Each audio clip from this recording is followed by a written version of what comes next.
core bottom rung of our community that has totally been unaddressed and overlooked is economics. We talk about it all the time. People have posted about it, speak about it, written books about it, but nobody really figured out a formula to get to that. So we're coming in really trying to become a true foundation that ultimately we're building the largest database of black businesses in the United States. Based on the latest US Census, there are more than 2.6 million black-owned businesses across the United States. Us out here striving to build businesses and compete in this marketplace, you can't really win when you really don't have the resources to do so. Studies show that 8 out of 10 fail within the first 18 months of launching for the top main 3 reasons. Number 1, a lack of capital. You don't have the kind of money or financial resources to either start up or sustain. Second reason is a lack of exposure. You do not know how to properly create a level of exposure around your business in the marketplace. You don't understand the Facebook ecosystem. You don't understand how technology works, and you're running your business every day as a solo entrepreneur.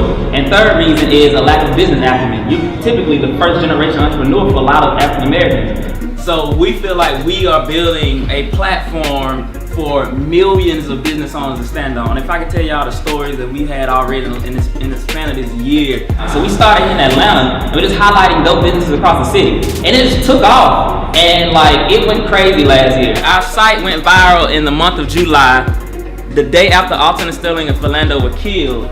And we woke up and just, our analytics was like shooting through the roof.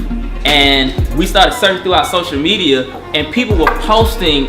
It was crazy. And so for me, it's become almost like legacy work, because to some degree, the work that I'm doing, to me, I believe is a continuation of Dr. Martin Luther King's legacy and his agenda, which is to level the playing field economically for all people. Like, it was pandemic, hashtag Spendefy, Spend Different, all over in states across the country. Then we started getting like all these emails coming in because people were going to the site and their city wasn't launched.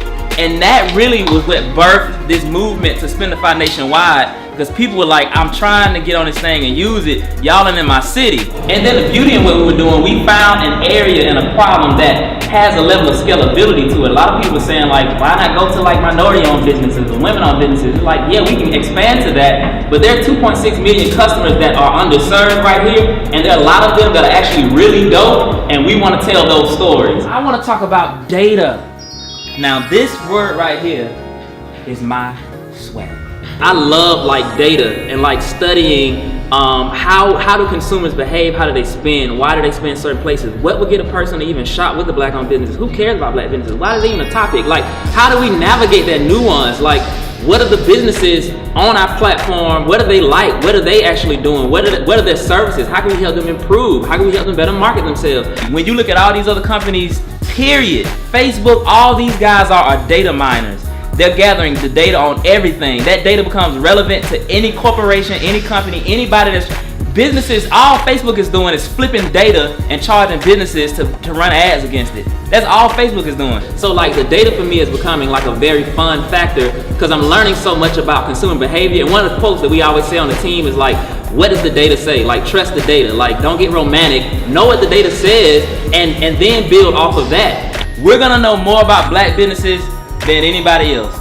We're gonna know more about consumers who engage black businesses than anybody else. The data that we're gonna be building long term is the most valuable asset. It is our secret sauce. It is our gold mine. It's our greatest asset. I know I have what it takes, and my challenge is every day with me taking responsibility to become smarter, become greater, for me to maximize my minutes and my moments, and not looking for anybody else to blame. You know, I feel like if more of us took responsibility for ourselves, and we don't point our finger at the government, at our presidents, and all this kind of stuff, that we really rise up and be the change we want to see, we can change our own world, our own communities. Like Black Lives Matter, yes, but what really matters in America is your dollars. And then when you realize your dollars matter, then where your dollars need to be going is into the hands, black men and black women.